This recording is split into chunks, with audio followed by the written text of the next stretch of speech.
Les gens qui disent bravo pour votre travail et font des compliments, je dis oui, c'est bien que vous encouragiez, c'est un petit poisson face à des gros requins dans une mer polluée. Nous sommes le seul pays où les nazis n'ont pas eu à installer un pouvoir fasciste de leurs copains, de leurs camarades.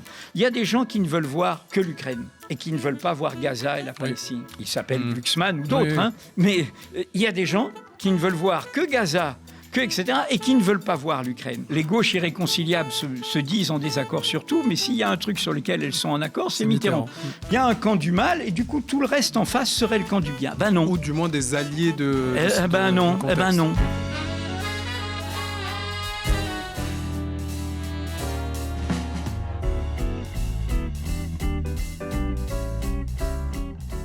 Bonjour à toutes et à tous, bienvenue pour un nouvel épisode du Fauteuil. Aujourd'hui, j'ai le plaisir de recevoir sur le fauteuil du média Edoui Plenel, fondateur de Mediapart, journaliste et auteur. Bienvenue Edoui. Merci.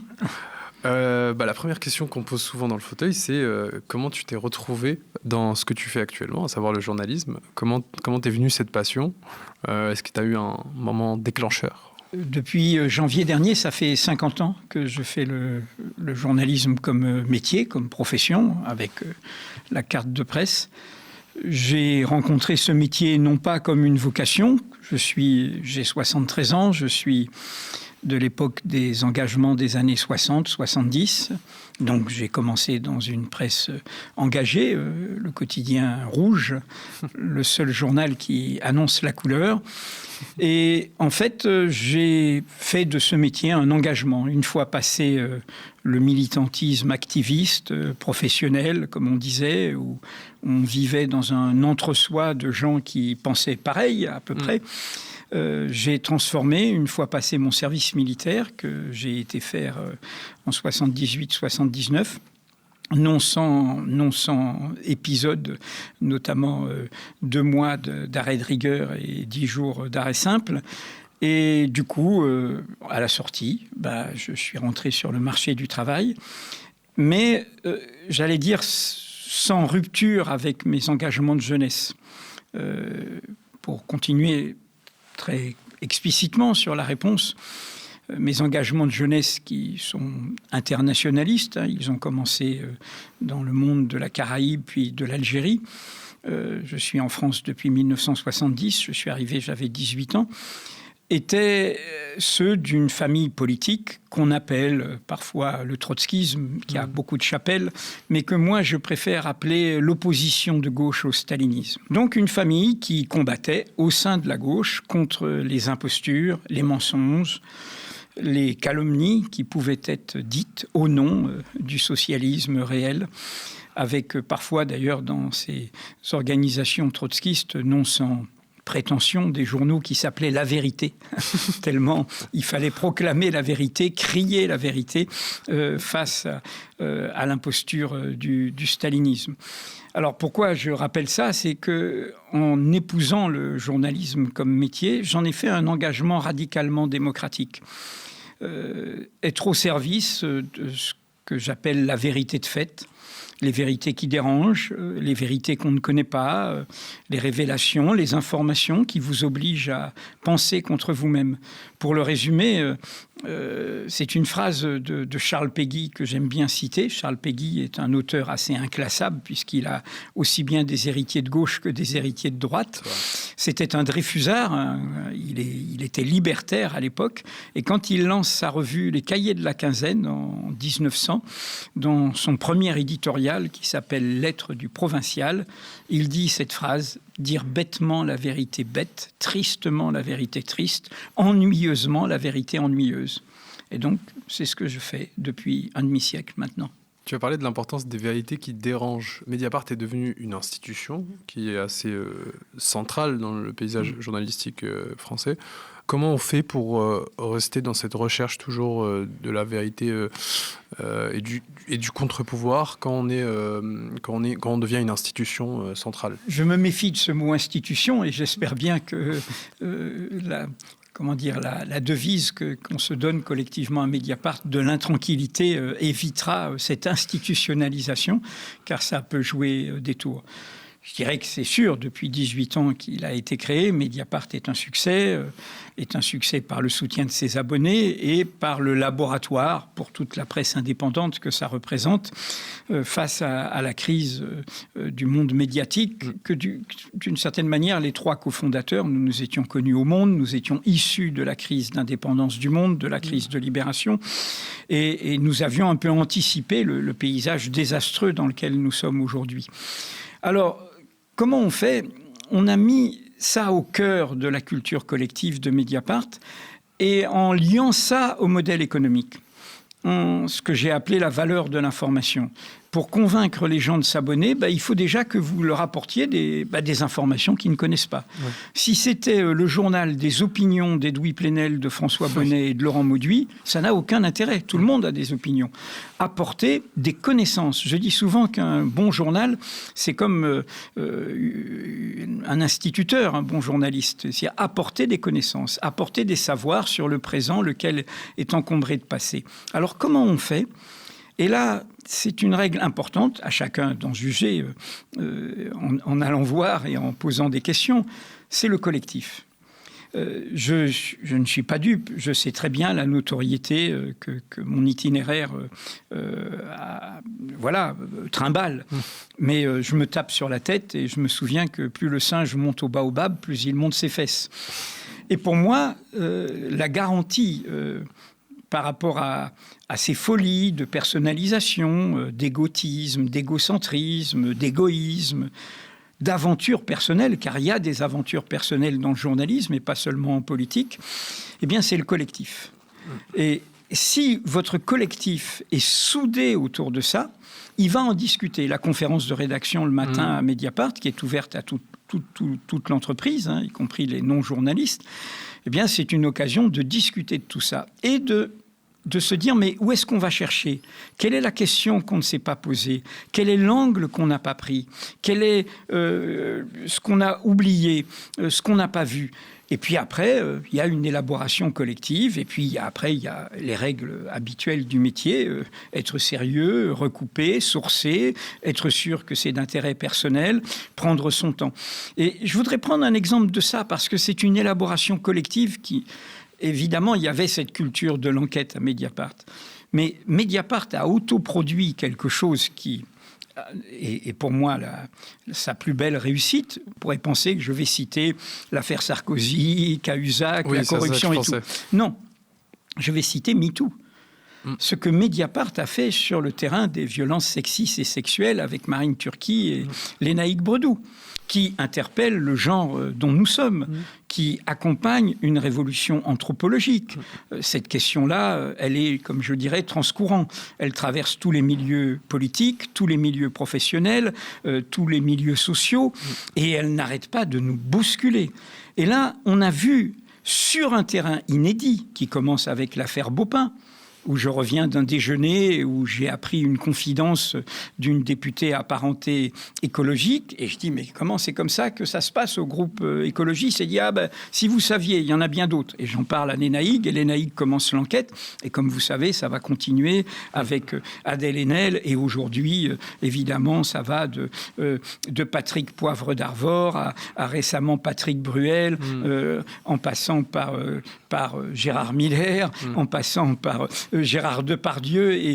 Et là, c'est là où vous voyez comment... Parce que ce sont les enquêtes les plus difficiles. Ouais, c'est beaucoup plus... la parole, est-ce que la personne va accepter de parler ? Est-ce qu'elle va accepter d'être citée ? Le respect des victimes. Et puis, évidemment, la conscience que nos révélations vont être ravageuses pour les personnes mises en cause, au-delà de la justice. Et donc, toutes ces précautions, toute cette rigueur, et que vraiment, les 2 personnes que j'ai citées, mais elles ne sont pas le seul, il y a également Sarah Brett qui travaille sur ces questions, illustrent, eh bien, c'est la culture collective de Mediapart. On le disait, Mediapart, c'est un modèle aussi de journalisme indépendant qu'on essaye maintenant de développer un peu partout dans la galaxie des médias dits indépendants, en tout cas.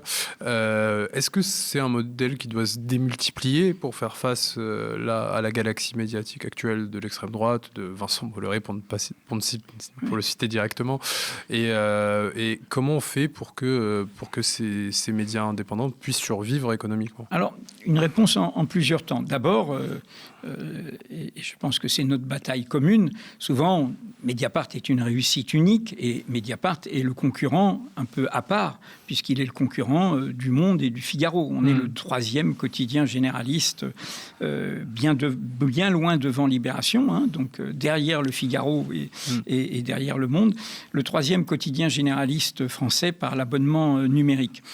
Mais la popularité et le succès de Mediapart, moi je dis souvent, les gens qui disent bravo pour votre travail et font des compliments, je dis oui, c'est bien que vous encouragiez, c'est un petit poisson face à des gros requins dans une mer polluée.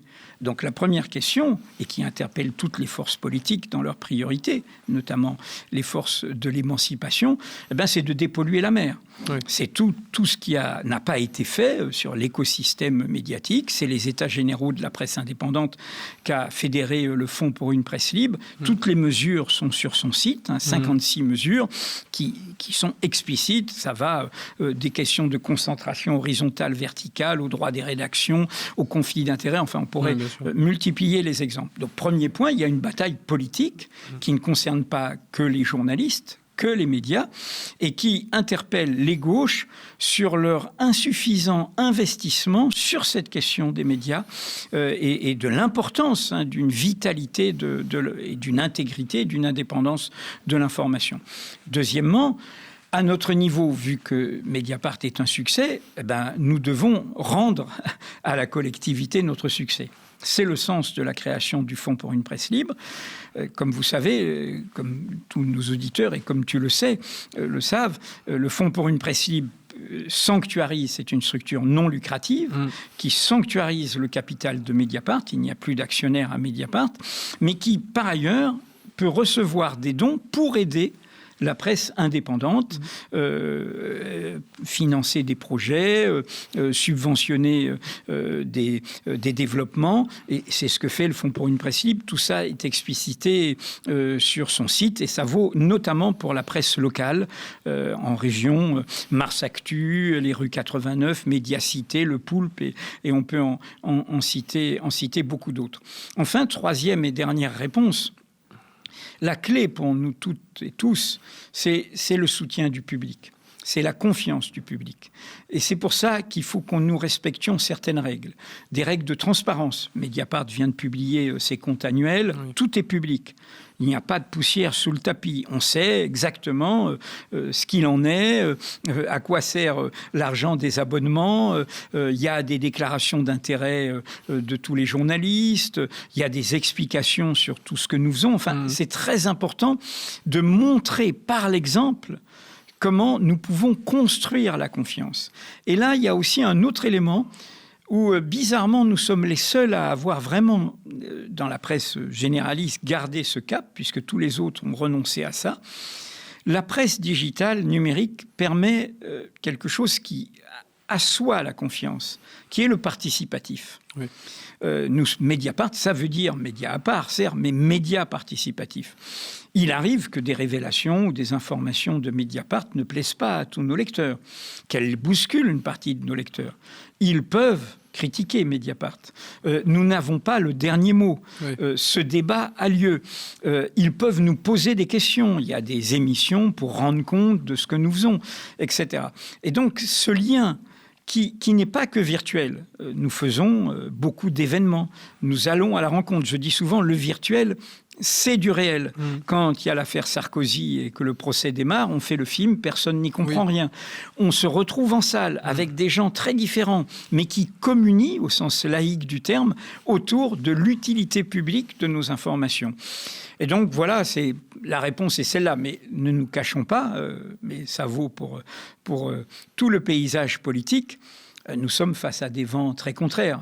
L'ascension de Bolloré rapide et claire, la complaisance de l'Arcom, l'impuissance des forces politiques face à ça, la complaisance du pouvoir exécutif qui a accompagné ça jusqu'à maintenant, eh bien tout ça, c'est une illustration de comment aujourd'hui la courte échelle est faite au pire. Notre position, ma position personnelle, c'est qu'il est inadmissible que sur un bien public, un canal hertzien sur la TNT et autres, eh bien qu'on ait des chaînes d'opinion dans des médias de masse.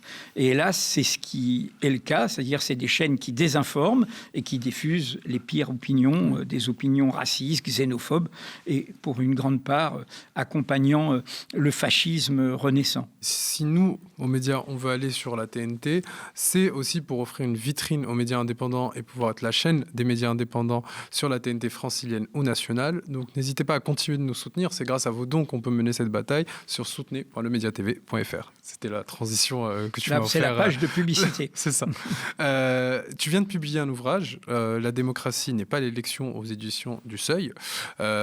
Pourquoi c'est important de rappeler que justement la démocratie, c'est pas juste de déposer un bulletin dans une urne, qu'on pourrait croire, si on n'est pas très politisé, on pourrait se dire notre moment démocratique, c'est cette élection. Pour deux raisons. Et c'est pour ça que cet essai paraît au moment est paru juste avant les municipales et en fait à 1 an de la présidentielle. La première, c'est le paysage qu'on a sous les yeux à l'échelle du monde. Une ruse de l'histoire bien dangereuse. Nous avons actuellement une offensive de pouvoirs qui, pour moi, sont fascistes, le nouveau visage du fascisme. Qu'est-ce que c'est que le fascisme ? C'est un suprémacisme identitaire, c'est un obscurantisme qui n'aime pas le savoir, la connaissance, la presse. Et en l'occurrence, ce fascisme-là est mafieux, c'est aussi vraiment un monde criminel dans sa prévarication. Et c'est le gangstérisme, pourrait-on dire, mais c'est aussi un illimitisme, c'est-à-dire il n'y a pas de limite à leur puissance, à leur pouvoir, on l'a à l'échelle du monde, à leur domination, et du coup ils ne veulent pas quitter le pouvoir. Mais le pouvoir, ils l'ont conquis comment ? Et y compris de façon truquée, c'est le cas de Poutine en Russie, par les élections. Et c'est cette ruse qu'il nous faut interroger. Nous avons des gens qui arrivent au pouvoir par la vertu d'un mécanisme démocratique, qui est l'élection, et qui disent, une fois que je suis élu, j'ai tous les droits. Je peux piétiner la démocratie. Ma légitimité me permet de m'attaquer à l'indépendance de la justice, à la liberté de la presse, au droit international, à l'ensemble des droits fondamentaux, parce qu'il y a une légitimité démocratique qui est l'élection. Et donc, premier point, rappeler que la démocratie, ce n'est pas l'élection. L'élection n'en est qu'une des modalités, et d'ailleurs ça peut se faire pas seulement par le vote, il y a aussi le mécanisme du tirage au sort, il y a d'autres désignations de représentants. La démocratie, c'est bien plus que ça, c'est un écosystème complexe où ma liberté est arrêtée à ta liberté, donc c'est le sens des limites, c'est la séparation des pouvoirs, c'est une justice indépendante, c'est une presse libre qui peut déranger, c'est le droit de manifester, le droit de s'organiser, le droit de se syndiquer, c'est tout cela. Et donc, s'il y a un idéal démocratique, c'est ça qu'on doit défendre. Si on ne défend pas ça, on baisse la garde. Et on l'a sous les yeux. Qu'est-ce que c'est que le présidentialisme français ? C'est une garde baissée, puisque le présidentialisme français est un absolutisme électif, un absolutisme, une sorte de monarchie élective, un absolutisme présidentiel. Oui, les constitutionnalistes parlent de monarchie présidentielle. Oui, bien sûr. C'est-à-dire que la volonté d'un seul prend le pas sur le pouvoir de tous, ou l'inverse, le pouvoir d'un seul sur la volonté de tous. Et nous en avons toutes sortes d'exemples. Et pour les gauches, c'est quelque chose qu'elles n'ont pas suffisamment revisité, parce que bien sûr, elles s'attaquent à juste titre à la présidence d'Emmanuel Macron, qui n'a fait que ça, piétiner jusqu'au dernier épisode la dissolution et le refus de nommer la première ministre choisie par les forces du nouveau Front populaire. C'était il y a 2 ans, en 2024. Mais quand je dis que les gauches ne l'ont pas revisité, et le décès de Lionel Jospin nous l'a rappelé, c'est les 14 ans de mitterrandisme. La gauche de ma génération a élu quelqu'un pour remettre ça en cause, Il ne l'a pas remis en cause, loin de là, il l'a renforcé. Il a renforcé le clientélisme, le pouvoir de nomination. L'ensemble de la domination du bunker présidentiel a été renforcé et les forces de droite et les forces conservatrices s'en sont inspirées depuis. Donc, premier point, rappelez ça. Rappelez que défendre l'idée démocratique, c'est défendre... Et qu'est-ce que ça veut dire, un écosystème complexe? Ça défend l'auto-organisation de la société. Nos droits ne sont jamais venus d'en haut. Oui. Ils sont toujours venus d'en bas. Je citais tout à l'heure MeToo, le mouvement des femmes, ça vient d'en bas. Donc ça provoque, ça bouscule, on crée des groupes femmes non mixtes et on met à l'agenda de nouvelles questions, notamment ça a été toute la bataille sur le droit à l'avortement, pour prendre un exemple de ma génération. Et donc, cette question de l'auto-organisation face à tout pouvoir, y compris un pouvoir qui serait issu de notre volonté, est essentielle. D'où le fait qu'à la fin du Libelle, je rappelle les recommandations, hélas pas suivies, de Rosa Luxembourg, avant qu'elle soit assassinée par les sociaux-démocrates, aux bolcheviks, qui, en dissolvant l'Assemblée constituante et en réprimant la première force alliée, normalement les socialistes révolutionnaires, eh bien, ont assassiné ce qu'elle appelait l'auto-organisation, c'est-à-dire l'expérience. C'est par l'expérience de la société qu'on est vigilant, qu'on apprend, qu'on construit. Ça, c'est la première raison. Mais la deuxième raison, à 1 an de la présidentielle, eh bien, c'est pour nous dire à tous, face au vent contraire, c'est deux élections où l'extrême droite est au second tour, oui. À 3 si on compte celle avec Jacques Chirac, ce sera probablement le cas dans 1 an, et de nous dire, quelles que soient les stratégies des partis, quelles que soient les rivalités de ces gauches qui s'unissent dans des moments électoraux et se disent irréconciliables avant et après, dans leur compétition pour la présidentielle, c'est de dire à nous, les citoyens, les citoyennes, que le bulletin de vote ne nous protégera pas des vents contraires.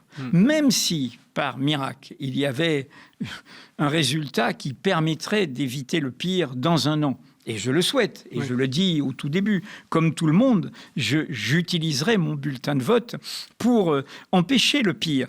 Mais même cela ne suffira pas à nous protéger. Les vents contraires sont à l'échelle de la planète. On ne peut pas livrer notre sort simplement à une seule personne qui serait président de la République.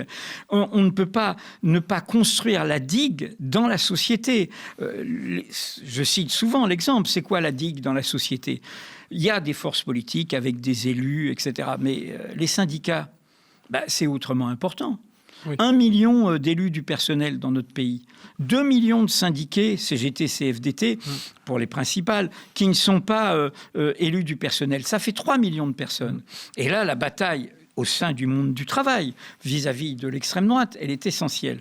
Donc, voilà, agis en ton lieu, disait Édouard Glissant, qui est quelqu'un de mon pays d'enfance, la Martinique, mais pense avec le monde. Le monde, c'est les vents contraires, de Orban, Poutine, Netanyahou, Trump, Milei, le nouveau président chilien, Modi, le premier ministre suprémaciste en Inde, et je pourrais en citer plein d'autres, les mollahs iraniens, Erdogan, enfin, je pourrais... Voilà, nous sommes dans cette offensive générale qui met à bas les droits fondamentaux, l'idée qu'il y a des principes, des lois, des principes humains qui sont au-dessus des peuples, des nations et des États. Eh bien, face à cette offensive générale, il faut que la société s'auto-organise. Il ne faut pas simplement se dire que tout doit être ordonné à un seul objectif, qui est l'élection. Oui, cette auto-organisation, tu viens de parler du droit à l'avortement et des conquêtes qui ont été faites, c'est passé aussi des fois par des modes d'action violents, les suffragettes, suffragistes aussi en Grande-Bretagne. On vit une période où il y a aussi une criminalisation de l'antifascisme, notamment liée à la violence. On a posé récemment la question à l'échelle internationale de la légitimité de la violence dans le contexte de la lutte du peuple palestinien. Quel doit être le rôle de la violence dans le combat politique? Est-ce que on doit condamner toute forme de violence? Est-ce qu'il y a des contextes qui peuvent permettre de la tolérer? C'est une question assez générale. Hein. J'ai pas la réponse. C'est une question presque de devoir de philo, mais on va y répondre très simplement, très concrètement. C'est dans les droits fondamentaux, le droit à la résistance. Il est même déjà dans la Déclaration française et il est dans la Déclaration universelle des droits humains. C'est-à-dire quand on est face à une injustice insupportable, on a le droit de résister. Bon. Donc de résister, et quand on est opprimé, quand on est sans aucun droit fondamentaux, et quand on est face à une force répressive qui détruit, qui affame, qui assassine, qui torture, qui emprisonne illégalement, il est évident que la question de la résistance par des formes de contre-violence se pose. Mais là s'ouvre un grand débat éthique qui est aussi vieux que les débats du camp de l'émancipation. Et dont, je crois, dans la période récente, les forces qui l'ont le mieux porté, et nul hasard si ce sont les héritiers de ça qui ont porté la question de la guerre génocidaire d'Israël en riposte aux attaques du Hamas, dont je suis de ceux qui pensent qu'elles comportaient dans leur mode d'action une dimension de crime de guerre et de crime contre l'humanité, non pas l'illégitimité d'une attaque contre l'occupant, mais le fait de ne pas prendre que des cibles militaires, que des cibles de l'armée israélienne, mais de s'attaquer à des civils, de les tuer et de les enlever, est qualifié, et c'est juridique, et on ne peut pas considérer que ça vaut pour nos adversaires, et ça ne vaudrait pas pour ceux du camp dont on soutient les droits de principe, les droits du peuple palestinien. Et donc je parlais de l'Afrique du Sud. L'ANC a porté ce débat, y compris en son sein. Elle a mené des actions violentes contre l'apartheid. C'est un crime, l'apartheid, effroyable, la séparation, le racisme institutionnalisé. Dans le cadre de cette résistance violente de l'ANC, il y a eu parfois des actions qui ont tué des civils. L'ANC a fait une autocritique sur ces actions.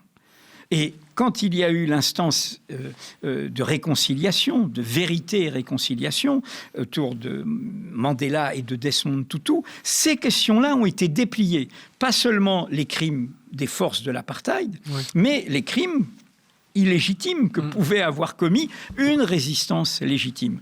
Et donc, qu'est-ce que ça veut dire ?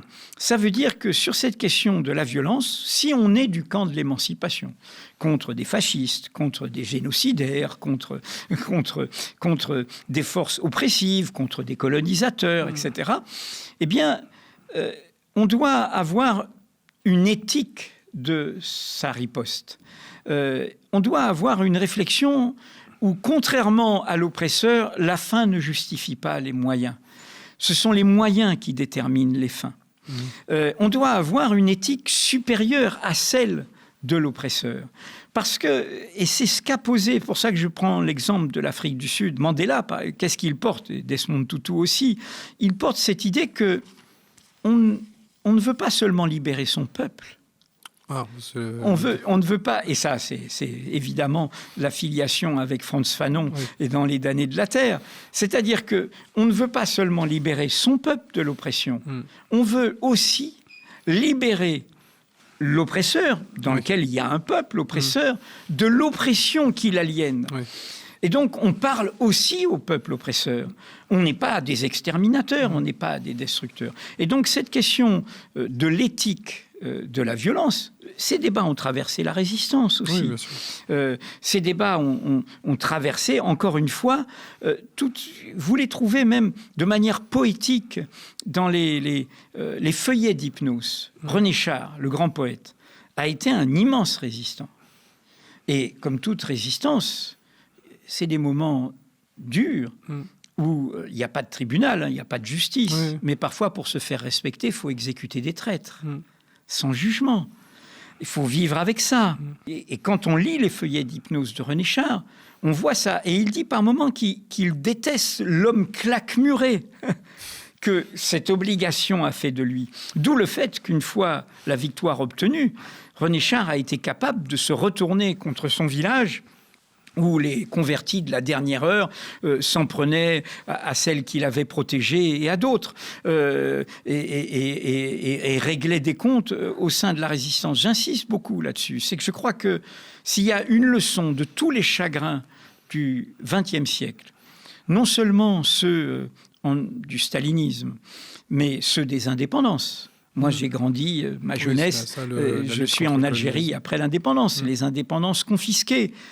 L'Algérie sait aujourd'hui que dans la brutalisation de la guerre d'indépendance, eh bien, après la bataille d'Alger, ce sont ses camarades de lutte qui ont assassiné Aban Ramdan, le théoricien de la charte de la Soumam.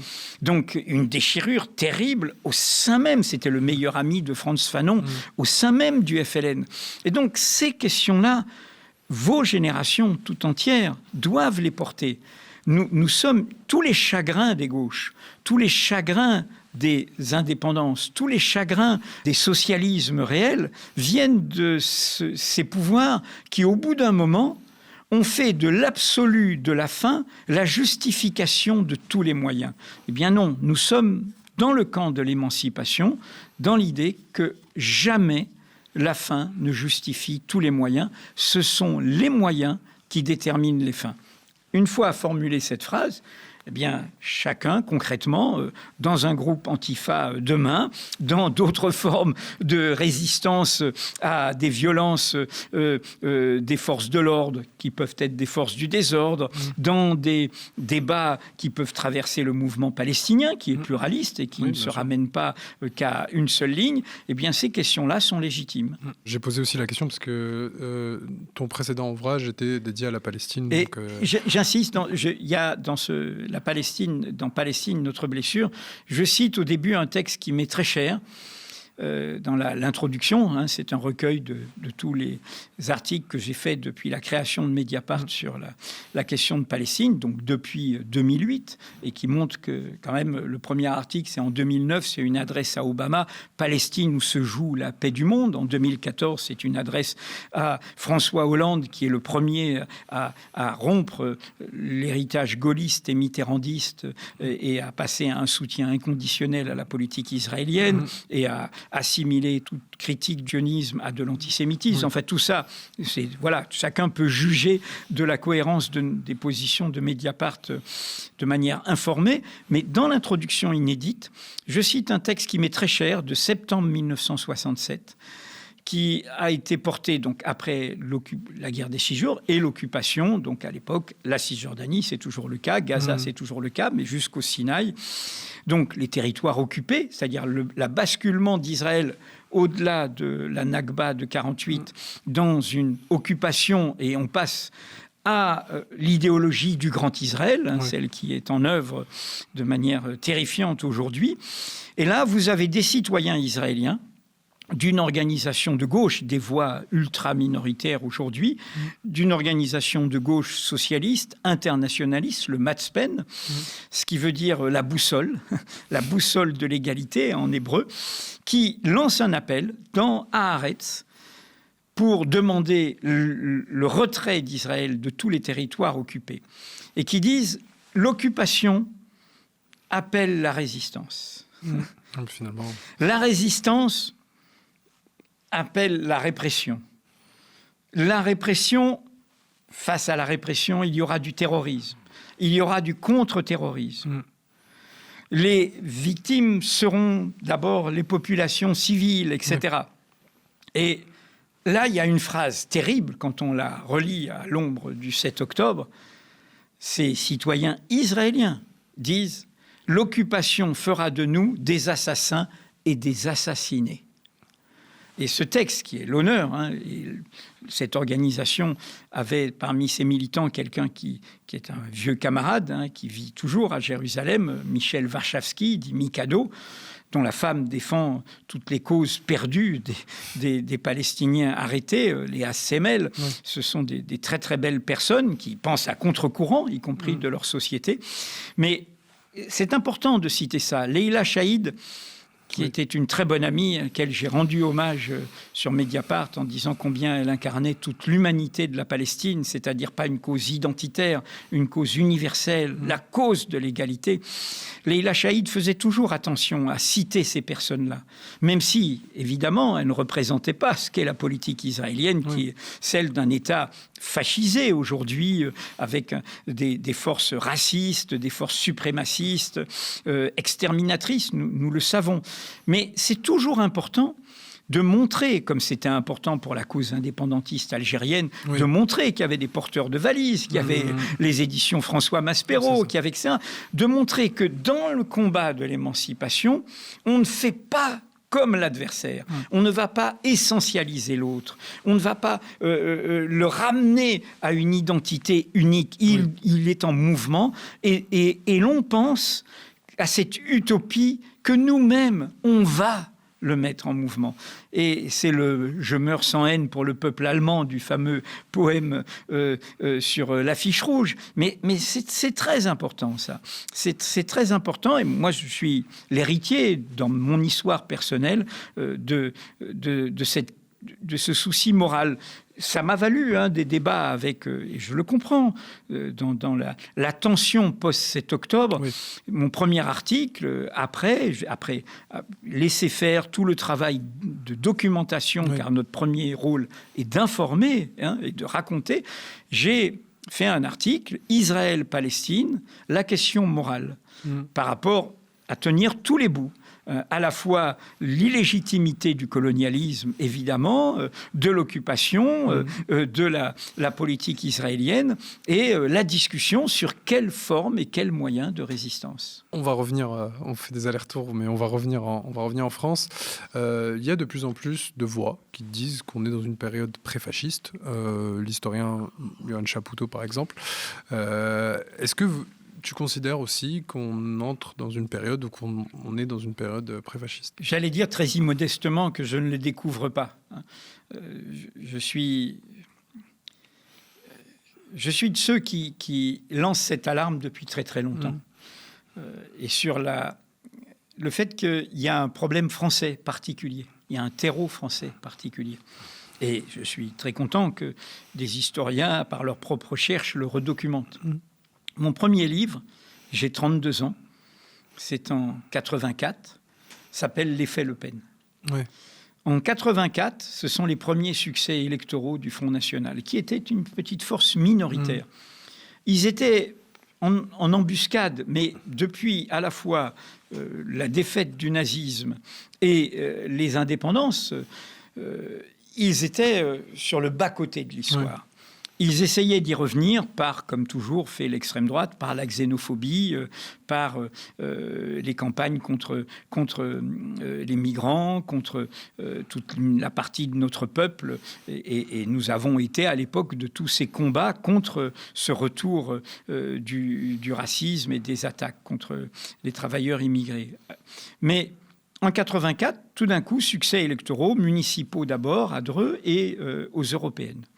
À l'époque, dans tout le débat politique français, y compris dans le monde politique, pas seulement médiatique, c'est un feu de paille. C'est le poujadisme. Le Pen avait été député poujadiste au moment de la guerre d'Algérie. Ça ne va pas durer longtemps. Et moi, je pense l'inverse. Et je fais ce livre pour dire Le Pen a un futur parce qu'il a un passé. Il y a une histoire française. Et une histoire française qu'hélas, la présidence de François Mitterrand, et je n'en avais pas pris la mesure à ce point en 84, renfermait. C'est-à-dire la présidence la plus longue de l'histoire française, 14 ans, une présidence qui reste le Graal pour toutes les forces de gauche, y compris irréconciliables. Comme je dis souvent, les gauches irréconciliables se disent en désaccord sur tout, mais s'il y a un truc sur lequel elles sont en accord, c'est Mitterrand. Quand il y a eu l'anniversaire, là, en janvier, Cazeneuve faisait le discours à Jarnac et Jean-Luc Mélenchon faisait un billet de blog pour dire « Monsieur, je marche, je suis votre héritier ». Ben moi, je suis anti-mitterrandiste par rapport au présidentialisme, auquel il a profondément converti, hélas, la gauche française, mais aussi parce qu'il fermait deux placards qui sont les ressorts essentiels de l'extrême droite française. C'est-à-dire qu'en 84, rappelez-vous, il n'y a pas tous les vents contraires dont je parle. Il n'y a pas l'offensive fasciste au niveau du monde. Il y a encore l'Union soviétique, etc. Donc c'est bien un problème français. Et c'est quoi ? C'est Vichy. C'est une particularité. Et ta génération, on ne leur a pas assez dit, à mon avis. Nous sommes le seul pays où les nazis n'ont pas eu à installer un pouvoir fasciste de leurs copains, de leurs camarades. Nous sommes le seul pays, c'est Paxton, la France de Vichy, un historien américain, où la majorité des élites politiques, économiques, médiatiques, intellectuelles ont accepté le fait accompli de l'occupation. Ils n'étaient pas tous fascistes pour autant, mais ils se sont dit, on est du côté du manche, on va survivre, on va s'adapter, on va faire de l'argent, on va rester au pouvoir. Et puis du coup, il n'y a que la première marche qui coûte, et pour certains, ils ont été très très loin, quel que soit leur point de départ politique ou idéologique. Et donc, nous sommes le pays où le pétainisme incarne le vrai ressort de notre extrême droite. Quand on parle aujourd'hui de la fusion des droites, c'est simplement qu'il y a une droite conservatrice qui revient dans son lit initial, le pétainisme, d'où l'avait sorti au forceps le gaullisme, dans son saut improbable de ce général qui, à Londres, rassemble de bric et de broc toutes sortes de gens et qui va accepter une alliance avec les communistes dans le CNR et puis d'autres bonnes volontés pour vraiment sauver quelque chose, un sursaut. Et là, on revient au pétainisme. Premier placard. Et nous savons aujourd'hui que Mitterrand verrouillait ce placard parce que c'était son propre secret. Il avait commencé à l'extrême droite, il avait eu la francisque, il avait accompagné Vichy, il avait rejoint tardivement quand le vent tournait. Et au lieu de s'en expliquer, de dire, mieux vaut être parti de la droite et arriver à la gauche que faire l'inverse. Donc, il aurait pu dire ça. Non, secret. Pourquoi secret ? Parce que fondamentalement, il avait un rapport ambigu à tout ça, y compris son itinéraire de président l'a montré. Il a renforcé Jean-Marie Le Pen. Et le premier 49.3, c'est l'amnistie des généraux félons. Et on en vient au deuxième placard, qui est l'Algérie. Ça, ma génération le connaissait plus. Mais cela a été documenté depuis. Ta génération pense 81, et c'est vrai qu'il y a eu des bonnes choses au début, l'abolition de la peine de mort, mais peut-être un remords. Toujours est-il qu'on sait aujourd'hui, ça a été documenté par les archives, que le plus grand nombre d'exécutions capitales qui a eu lieu, c'est pendant la guerre d'Algérie, et avec Mitterrand, garde des Sceaux, qui était le plus implacable par opportunisme, parce qu'il pensait devenir président du Conseil, pour ne pas donner la grâce aux gens qui étaient condamnés à mort, dont Fernand Yveton, le communiste, et d'autres, pendant la guerre d'Algérie. Alors, ça fait longtemps que je pense ça, que je dis qu'il y a un problème français, qu'il y a une histoire française, et qu'il y a une extrême droite qui a des racines. C'est pour ça que dans tout mon itinéraire personnel, j'ai été celui qui a, par exemple, inventé, ça n'a pas plu aux concernés, mais leur itinéraire montre que je n'avais pas tout à fait tort, le terme nationaux républicains. Quand j'ai vu basculer des gens qui, y compris pour certains, venaient de l'extrême gauche ou venaient d'une partie de la gauche socialiste, je pense autour de Chevènement, basculer en abandonnant le social pour rejoindre le national. Tous ces gens-là, pour beaucoup, sont à la droite de la droite. Et n'oubliez pas qu'Éric Zemmour fut de ce monde-là au début, qu'encore en 2000, il votait Chevènement. Il accompagnait cette évolution qui rejoignait un vieux fond de l'histoire française, un vieux fond qui renvoie à des logiques impériales, à des logiques identitaires, à une question coloniale toujours pas digérée, et à une question d'une vieille histoire française, le laboratoire des extrêmes droites en Europe, l'antisémitisme moderne, c'est la France. C'est l'action française, c'est l'affaire Dreyfus, c'est tout ça. Et donc tout ça macérait et tout ça aujourd'hui fait retour. Donc bien sûr que nous sommes dans ce moment-là où une histoire française rejoint par les erreurs de nos gouvernants, par leurs abandons, par leurs renoncements, et ils sont multiples, rejoint une offensive mondiale qui accompagne, mais ça... tu l'as, et dans de précédentes émissions, vous l'avez souvent documenté ici aux médias, qui accompagne ce qu'on peut appeler le capitalisme du désastre. Et donc, ce fascisme qui est en effet suprémaciste, obscurantiste, gangstérisme, et dans l'illimitisme qui veut mettre à bas, en fait, l'héritage de la Deuxième Guerre mondiale. La Déclaration des droits humains, l'idée qu'il y a des droits fondamentaux. Ils ne veulent qu'une jungle dont le moteur est l'intérêt, l'avidité, la prédation. Tu as précédé pas mal de mes questions sur le journalisme. J'allais te parler du rôle du journalisme comme quatrième pouvoir, cette expression qu'on utilise souvent, d'ailleurs en France, je crois. Rarement, je l'ai rarement entendu ailleurs. Je voulais parler du rôle de la presse en tant que contre-pouvoir. Est-ce que c'est toujours possible quand il y a des empires médiatiques, mais on en a un peu parlé, et comment faire en sorte que le journalisme puisse encore être attirant? Tu as parlé des gens de ma génération, il y a aussi la question de la précarité qui est assez centrale dans ce métier. Quand des gens m'écrivent pour me dire qu'ils ont envie d'être journalistes, j'ai envie de leur dire au fond de moi d'être vraiment solide sur les appuis, parce que ça va être très difficile au début. Voire au milieu, voire à la fin d'ailleurs. Oui. Comment on fait pour résoudre ce problème de précarité? On se bat. À l'échelle syndicale? Non, pas seulement. Le journalisme est un champ de bataille. Il y a toujours eu un journalisme qui va refléter l'idéologie dominante. Il y a toujours eu, notamment avec notre système bonapartiste de monarchie présidentielle, un journaliste de gouvernement. Moi, je l'ai toujours affronté, avec plus ou moins d'ampleur. Et c'est pour ça que le fait d'avoir des médias totalement indépendants, sans aucun fil à la patte, est essentiel. C'est les batailles qui ont été perdues au Monde et à Libération, qui étaient les deux journaux un peu de référence dans l'espace médiatique, quand il n'y avait pas encore la révolution numérique, qui étaient contrôlés par leurs salariés et qui n'étaient pas soumis à des intérêts extérieurs qui rentraient dans les jeux de pouvoir. Donc, c'est une bataille. Et c'est une bataille qui suppose... qu'il y a un coût de l'indépendance. Oui. Je parle pour le journaliste. Je suis bien placé pour le savoir. Je regarde tous les noms d'oiseaux qui accompagnent mon itinéraire. Pour l'extrême droite, je suis le pape de l'islamo-gauchisme. Je suis, alors même parfois, je suis l'enjuivé Plenel. Ça, c'était il y a très longtemps. Je suis l'anti-France. Je vois tout ça. Et puis pour d'autres, quand je dérange la gauche, je suis un agent de la CIA. C'est un agent après. Ça, c'est une légende que le mitterrandisme avait sortie pour essayer de... Mais moi, je l'entends principalement dans des milieux de gauche radicale, justement. Oui, non, on va passer vite là-dessus.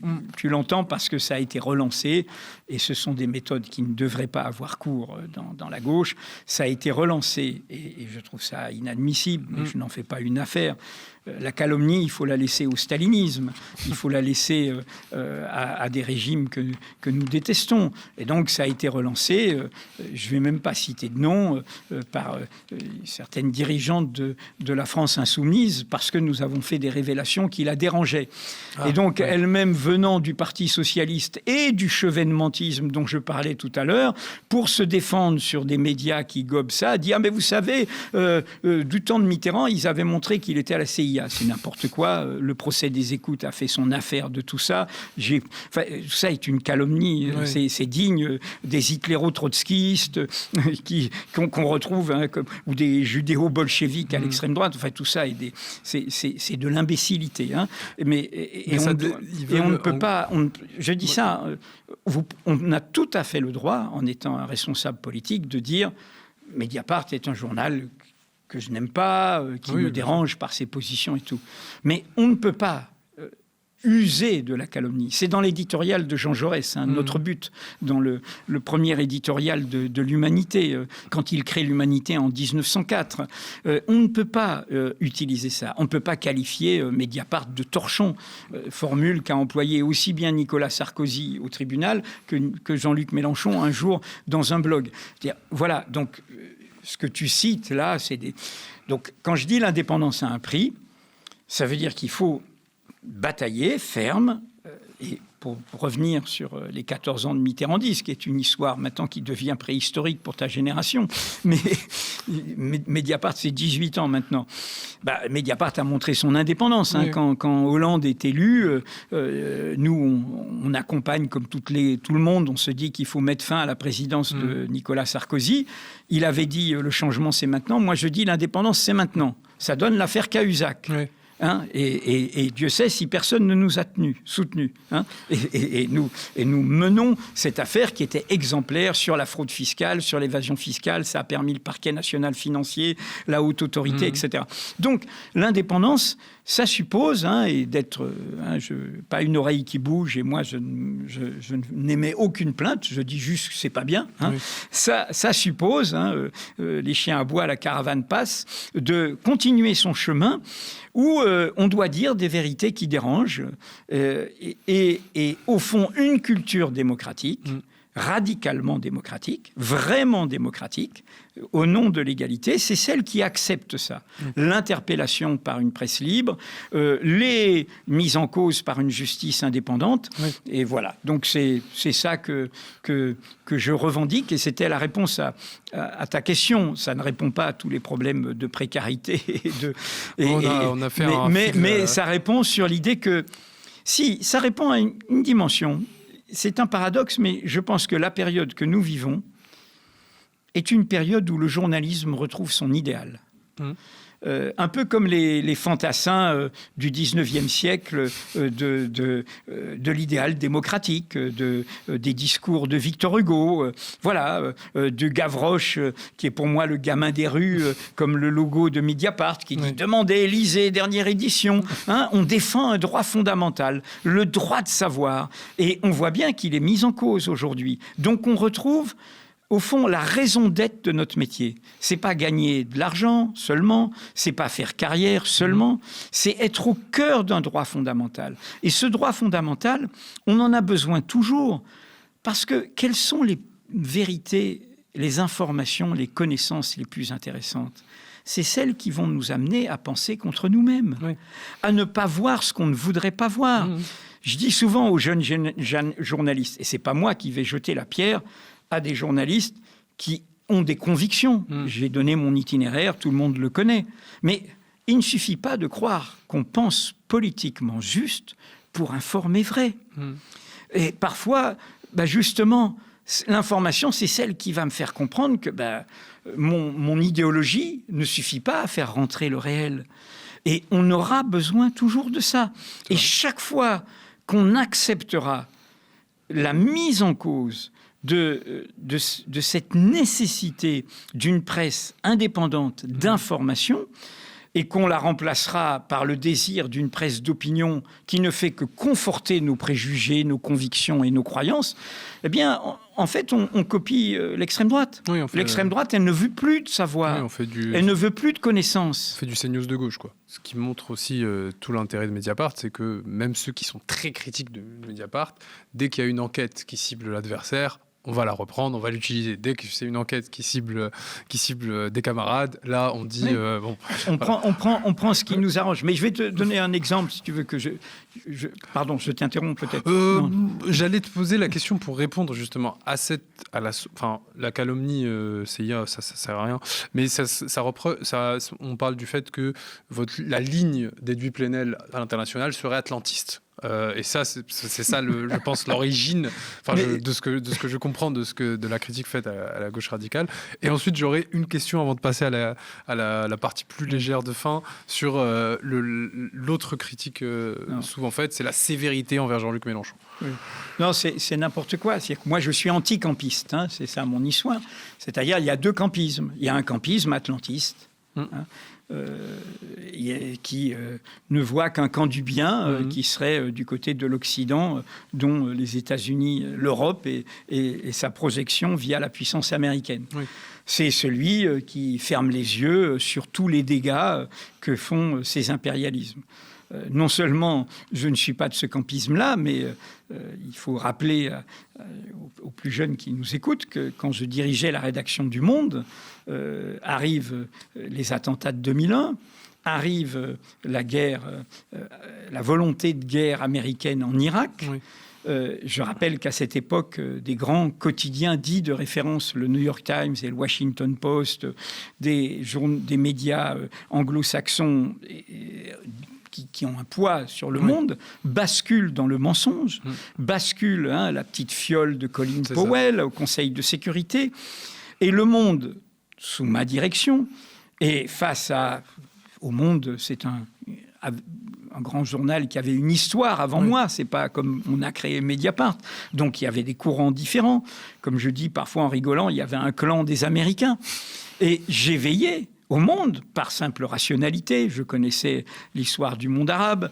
Je m'étais engagé sur ces questions. Je savais bien qu'il n'y avait aucun rapport ni idéologique, ni financier, ni religieux entre la dictature terrible de Saddam Hussein et Al-Qaïda et l'idéologie religieuse wahhabiste venue d'Arabie Saoudite, etc. Et donc, à l'époque, sous ma direction, et quelles que soient les autres sensibilités au monde, le Monde ne tombe pas dans ce piège et le Monde va accompagner la position de Jacques Chirac exprimée par Lionel Jospin de refus de cette logique de puissance, etc. Donc, voilà, je prends cet exemple, mais comme je pourrais prendre tous les autres exemples sur les ravages du colonialisme français. J'ai encore préfacé un livre qui va sortir récemment à partir d'une série qu'a fait Mediapart sur un massacre en Kabylie en 1956 par Fabrice Risseputi et une collègue documentariste. Voilà, donc un oradour sur Glane. Enfin, voilà, c'est toute mon histoire. Le livre que j'offre le plus souvent, c'est le discours sur le colonialisme d'Aimé Césaire. Donc, tout ça voilà, c'est ne pas me connaître, c'est ne pas me lire et c'est ne pas lire Mediapart. Mais je suis anti-campiste. Il y a un campisme atlantiste, mais certains qui ne voient que l'atlantisme sont un autre campisme. Oui, ce que j'allais dire. Est-ce que tu penses que c'est ça et eux, c'est ça la clé. Et eux pensent qu'il y a un camp du mal et du coup tout le reste en face serait le camp du bien. Ben non. Ou du moins des alliés de non. Moi, je suis d'une histoire qui tenait tous les bouts. Oui, nous combattions le colonialisme et l'impérialisme, nous soutenions les Vietnamiens, les Algériens, etc. Mais nous combattions l'oppression de la bureaucratie soviétique sur son propre peuple, sur les peuples des pays de l'Est. Nous combattions la captation des indépendances via des partis uniques, via des régimes dictatoriaux. Le régime irakien et le régime syrien, issus du nationalisme arabe baathiste, ont été les pires destructeurs de leur peuple, les pires massacreurs. Le principal parti communiste du monde arabe était en Irak. Il a été exterminé par Saddam Hussein. Donc, moi, je suis très au courant, historiquement, de cette histoire et je l'actualise aujourd'hui. Donc, nous l'avons documenté. Évidemment que sur l'Ukraine, nous avons documenté ce que signifiait l'évolution de la Russie dans un nouvel impérialisme, un matiné de stalinisme, de tsarisme et de gangstérisme mafieux qui, en fait, ne veut pas de l'autodétermination des peuples. Et donc, évidemment que nous sommes du côté du peuple ukrainien, des peuples, pas des États, du peuple ukrainien, face à une agression impérialiste de l'impérialisme russe, lequel est venu au secours, je le rappelle, de la dictature des Assad en Syrie, qui a massacré son propre peuple. Et donc, évidemment que cette position-là, et c'est cela dont tu parlais, qui parle de l'atlantisme, dérange les gens qui essayent de faire gober à des jeunes qui se radicalisent aujourd'hui, qui auraient un axe de la résistance, qui serait le régime des mollahs, le régime syrien quand il existait, le Hezbollah et le Hamas. Mais cet axe de la résistance, il est oppresseur des peuples. Le Hamas, je suis désolé, mes amis palestiniens du Fatah et de l'OLP, ne sont pas d'accord politiquement avec le Hamas et son idéologie religieuse. Le régime des mollahs, et on peut être tout à fait contre la guerre israélo-américaine contre l'Iran. On ne libère pas un peuple en lui envoyant des bombes sur la tête, mais savoir qu'on est du côté de Femmes, Vie, Liberté, on est du côté du peuple iranien contre cette oppression, comme on est du côté du peuple syrien, comme on est aux côtés du peuple libanais contre ceux... N'oubliez pas que le Hezbollah s'est perdu. Il avait une popularité dans le Sud par sa résistance à Israël, mais il s'est perdu comment ? En allant devenir une force supplétive en Syrie, dans une violence où il attaquait pas Israël, il attaquait le peuple syrien. Il a même créé du racisme anti-syrien au Liban. Et ça, c'est comme ne voir que d'un œil. Donc, en effet, il y a des gens qui ne veulent voir que l'Ukraine et qui ne veulent pas voir Gaza et la Palestine. Ça, c'est vrai. Et il s'appelle Glucksmann ou d'autres. Hein. Bon, mais il y a des gens qui ne veulent voir que Gaza, etc., et qui ne veulent pas voir l'Ukraine. Et ça, c'est une perdition. C'est une perdition, parce qu'elle a eu des conséquences dramatiques. Hein, la patrie du socialisme. Ferme ta gueule, suis Moscou, aveuglément. Et puis, du coup, tu ne vois rien, et tu accompagnes des crimes. Les immenses chagrins que ça donne après, les immenses tristesses que ça donne après. Et donc, non, on ne doit pas être comme ça, et certainement pas quand on est un journaliste d'information. Nous, on est là pour documenter, raconter, et on ne peut pas accepter cette oukase, d'où mon vulgaire ferme ta gueule de tout à l'heure, cette oukase qui, dans un moment quand même grave, où on sait que notre ennemi commun a le vent en poupe, on ne peut pas s'autoriser ça. On ne peut pas s'autoriser cette façon de dire « mais mon pire ennemi, c'est celui qui est plus proche ». C'est l'histoire. Il y a un film sur George Orwell de Raoul Peck, qui est un cinéaste haïtien, mais français et formidable, qui a fait un grand film sur le Lumumba, qui a fait exterminer toutes ces brutes sur l'impérialisme. Mais c'est quoi l'histoire de George Orwell ? Il rejoint la guerre d'Espagne. Il est antifasciste. Il évolue parce qu'il vient plutôt d'un milieu conservateur en Grande-Bretagne. Il voit la résistance au fascisme en Espagne. C'est la répétition générale en 1936. Et il voit les commissaires politiques qui accompagnent le Parti communiste en Espagne liquider le POUM, liquider Andresnine, liquider des anarchistes, c'est-à-dire considérer que le pire ennemi, c'est le camarade qui lutte avec toi parce qu'il ne pense pas comme toi, au nom du pouvoir absolu de l'Union soviétique. Et parce que tu veux le monopole de l'hégémonie. Et là, on en revient à une question essentielle pour moi, qui est s'il y a, au-delà du sectarisme, parce que tout ça rejoint le sectarisme, qui est une perdition pour le camp de l'émancipation, c'est les logiques d'hégémonie, les logiques de puissance. Si nous sommes du côté de l'émancipation, nous sommes pour la liberté. Nous ne sommes pas pour la verticalité, pour le pouvoir d'un seul sur la volonté de tous. Ni Dieu, ni César, ni tribun. C'est quand même pas un hasard s'il y a cette formulation dans l'international. Et en parlant de tribun, justement, on te reproche souvent une sévérité particulière envers Jean-Luc Mélenchon sur le réseau le plus agressif, le réseau social le plus agressif, à savoir Twitter. Mais c'est ce qu'on retrouve souvent sous les articles que tu écris concernant Jean-Luc Mélenchon.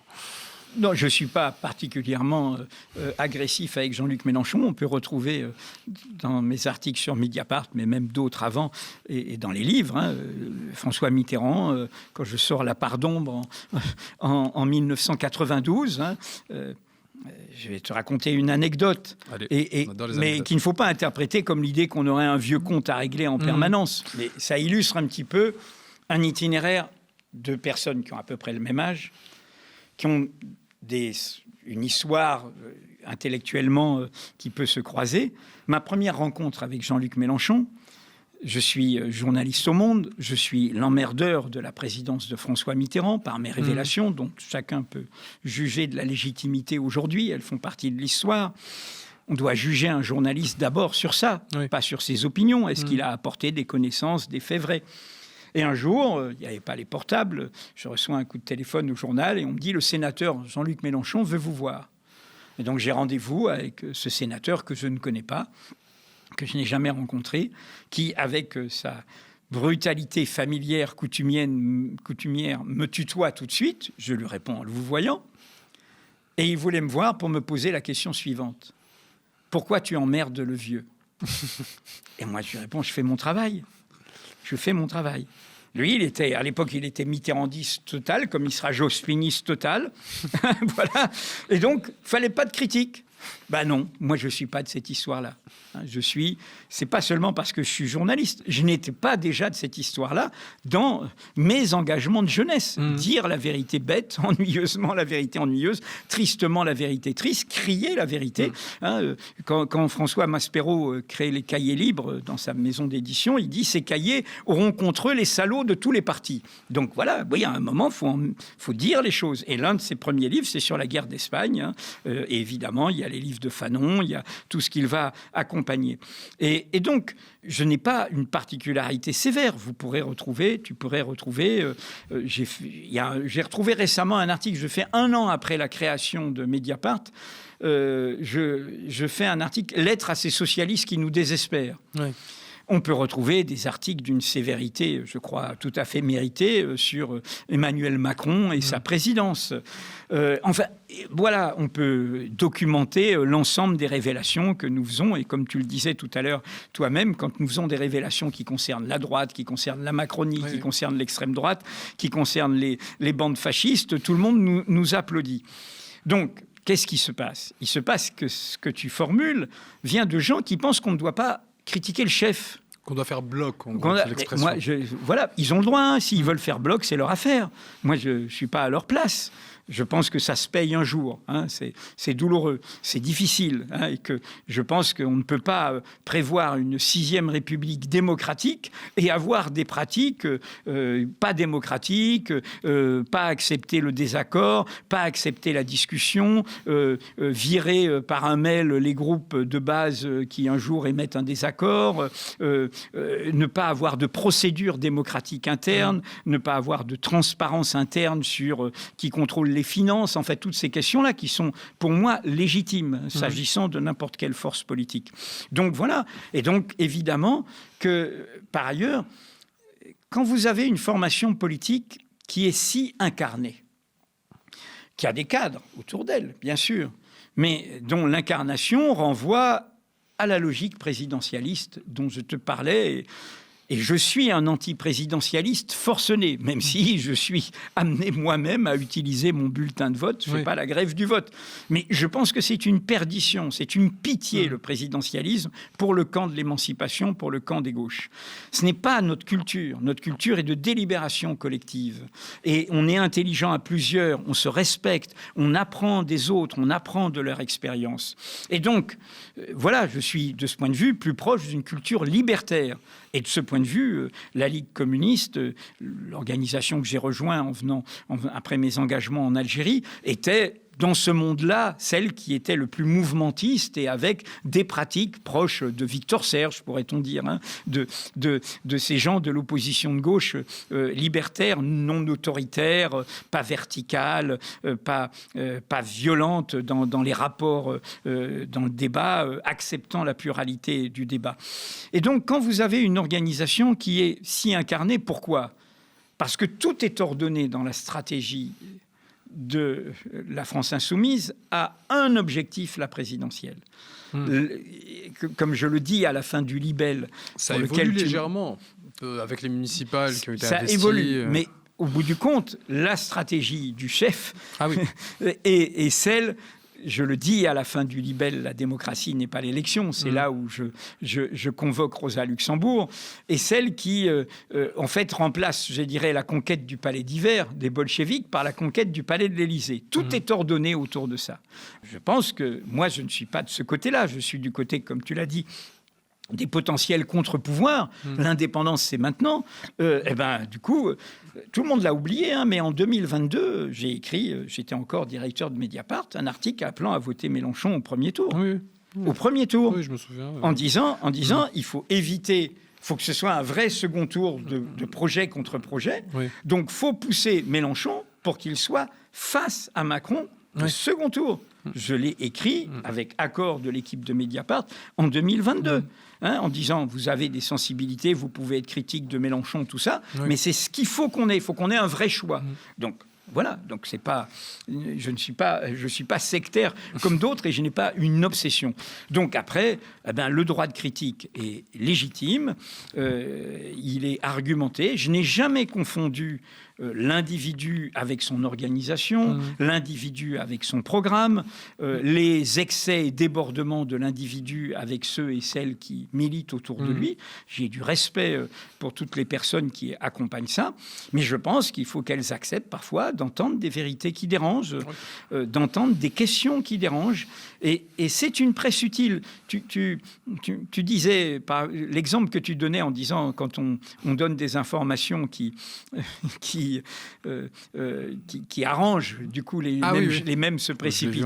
Je te donne un exemple historique. Je dis souvent que ce que j'ai eu l'ambition de faire avec les autres cofondateurs de Mediapart, c'est de faire de Mediapart un nouveau journal de référence, comme l'était Le Monde, libéré par sa création après, en 1944, des forces de l'argent, et qui était devenu, c'était la Bible de tout le monde. Hein. On avait le monde sous le bras, on pouvait être en désaccord et tout, mais c'était notre carrefour. Comme Mediapart est un carrefour de plein de gens différents aujourd'hui, vu son nombre d'abonnés. Dans les années 50, le Parti communiste tirait à boulet rouge sur le monde. Oui. Le Parti communiste de Thorez et de Jeannette Thorez-Vermersch et tout ça, à boulet rouge. Et puis, alors, les trotskistes l'avaient diffusé sous le manteau, mais est arrivée la publication par Le Monde du rapport Khrouchtchev au 20e congrès. Ce rapport que Thorez disait, il n'existe pas. C'est le rapport sur la déstalinisation. Tu parles, les cadres communistes, ils se sont précipités pour aller acheter Le Monde. Ah bah oui. Bon, n'oubliez pas que vous avez besoin d'un journal qui, un jour ou l'autre, vous apprendra des choses que vous n'imaginiez pas, qui vont vous faire bouger, qui vont vous faire comprendre des réalités. Encore une fois, le meilleur exemple sur la longue durée, c'est la cause des femmes. Oui. Ça bouscule tous les milieux. J'ai cité tout à l'heure le nom de Gérard Miller, c'est un cofondateur du Média. Hein. Voilà. Il est présumé innocent, il est etc. Mais ce sont le rôle d'une presse indépendante, c'est cela. Et si vous ne respectez pas une presse indépendante, à condition qu'elle informe rigoureusement, sérieusement, mais une presse indépendante, c'est encore une fois celle qui publie des informations qui vont vous bousculer. Si vous ne respectez pas une presse indépendante, vous ne vous respectez pas vous-même, vous contredisez l'idéal démocratique pour lequel vous vous battez. Je rappelle par ailleurs que Gérard Miller n'a plus rien à voir avec les médias. C'est juste au cas où certaines des personnes qui nous regardent.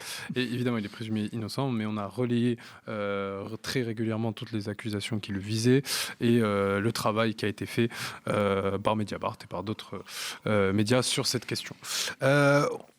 J'ai plein d'autres questions, mais malheureusement, on va devoir... Il y en a peut-être une qu'il ne faut pas mettre sous le tapis, non ?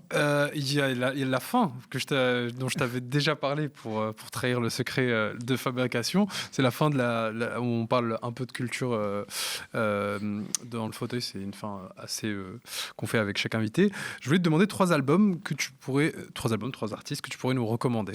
Alors, Colette Magny, qui est une jazzwoman, comme on pourrait dire, qui est vraiment, si vous ne la connaissez pas, allez écouter Les Tuileries, qui est inspiré d'un grand poème de Victor Hugo. Nous sommes deux drôles aux larges épaules, de joyeux bandits, sachant rire et battre.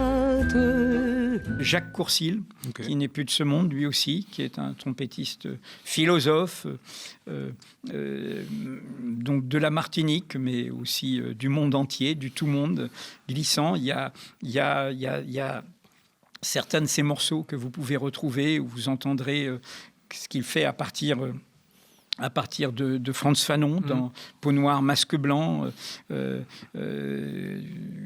ne faut pas essayer de fixer l'homme puisque son destin est d'être lâché, à partir également des poèmes d'Édouard Glissant. Donc c'est aussi quelqu'un que j'affectionne beaucoup. Ils viennent spontanément pour respecter la parité, un homme et une femme, oubliés. Après, voilà, il y a plein de choses qui m'accompagnent, mais je m'en tiendrai à ces deux-là. Voilà. Et sinon, c'est quoi ton dernier concert ? Bonne question. Bonne question. Non, je suis trop pris, comme disait Charles Péguy, par les misères du présent. Je n'y vais pas assez. Je dirais que mon dernier très grand moment d'émotion dans le spectacle vivant et musical et chanté et joué, c'est un opéra qui avait été éclipsé à cause du Covid et qui a été ensuite joué tardivement après au Châtelet par le cinéaste qui est mauritanien et au-delà, puisque ce sont des frontières issues du colonialisme, Abderrahmane Sissako, qui a fait Bamako, qui a fait Timbuktu, et qui avait fait un opéra qui s'appelle Le vol du Boli, autour du vol ce qui est la question des restitutions, d'un objet qui avait été volé par, y compris une expédition ethnographique dans laquelle il y avait Michel Léris. Et c'était un opéra, mais vraiment, j'en suis sorti. Hélas, ça n'est pas resté assez longtemps. J'étais bouleversé d'émotion. Et je pourrais ajouter un autre concert qui m'avait bouleversé, c'est la tournée du trio Joubran, qui sont des gens que je connais, des amis, c'était notre premier partenariat à Mediapart avec le Festival des Suds en 2008, quand nous nous sommes créés. Et c'était en live dans le théâtre d'Arles. Et le trio Joubran jouait avec qui ? Avec Mahmoud Darwish. Et quelques semaines après, Mahmoud Darwish est parti aux États-Unis pour se faire opérer, une opération que des amis lui avaient déconseillée, et il n'est pas revenu, il est mort. ولمع لها ليلها خاتما خاتما وانتظرها إلى أن يقول لك الليل لم يبق غيركما في الوجود فخذها إلى موتك المشتهى وانتظرها. Et le trio Joubran, qui joue du oud, mais comme il le sublime, c'est une famille de luthiers de Nazareth, Nawaz, enfin vous avez tous les titres, vous pouvez les retrouver. Et je dis ça parce que dans le moment actuel, j'ai souvent, dans toutes mes interventions, j'accompagne, je l'ai sur mon portable, un poème traduit par mon grand ami et frère Elias Sambar, qui est le traducteur de Darwish en français. Est-ce que c'est cette terre qui mérite la vie ? Oui, non, mais c'est pas. Il y en a plein. Non, c'est pense aux autres. Quand tu fais tes guerres, pense aux autres. Pense à ceux qui veulent la paix. Quand tu rentres chez toi, pense à toi et demande-toi que ne suis-je une lumière dans le noir. Je pense qu'on n'a pas de meilleur moyen de finir ce fauteuil. Merci beaucoup, Duplenel. Je rappelle que ton ouvrage « La démocratie, ce n'est pas l'élection » aux éditions Seuil est disponible dans toutes les bonnes librairies. Merci à vous de soutenir le Média TV et de nous permettre de réaliser ce genre de format. N'hésitez pas à continuer de nous aider sur soutenez.lemediatv.fr pour qu'on puisse continuer de vous proposer ce genre de format. À très bientôt. Merci infiniment à toi. Merci beaucoup. Merci. On a fait combien ? Je sais, on a dépassé, je pense, non ?